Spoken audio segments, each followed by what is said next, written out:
বিসমিল্লাহির রহমানির রহিম। সবাই তো মাছ ভুনা খায়, কিন্তু আমি আজকে দেখাবো সবাইকে একটা অন্যরকম স্টাইলে মাছ ভুনা। সবার মতোই গরুয়া মশলা অ্যাড করব, এর মধ্যে আদা রসুন একটু পেঁয়াজ ভালোভাবে ভেজে হলুদ মরিচ লবণ দিয়ে বানিয়ে নিব একটা ম্যারিনেড।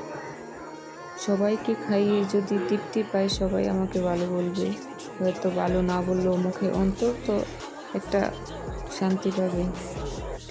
তাই কাঁচা মাছ দিয়ে আজকে একটা স্পেশাল রেসিপি মাছের জাল বোনা রান্না করে দেখাবো। এই যে দেখেন, মাছগুলি কষানো মশলার মধ্যে সুন্দর করে দিয়ে নেড়ে একটু পানি দিয়ে দিবেন। পানি দেওয়ার পরে এর মধ্যে টমেটো থাকলে একটু টেস্ট অন্যরকম আর একটু স্বাদ বেশি হয়, তাই একটা আমি টমেটো ফালি করে দিয়ে দিলাম। এর মধ্যে দিয়ে দিলাম 3টি কাঁচামরিচ এবং জাতি মরিচও দিয়েছি যাতে জালটা ঠিকঠাক মতো হয়। এর মধ্যে গরম মশলা কিছু অ্যাড করে নিয়ে মিশিয়ে তৈরি হলো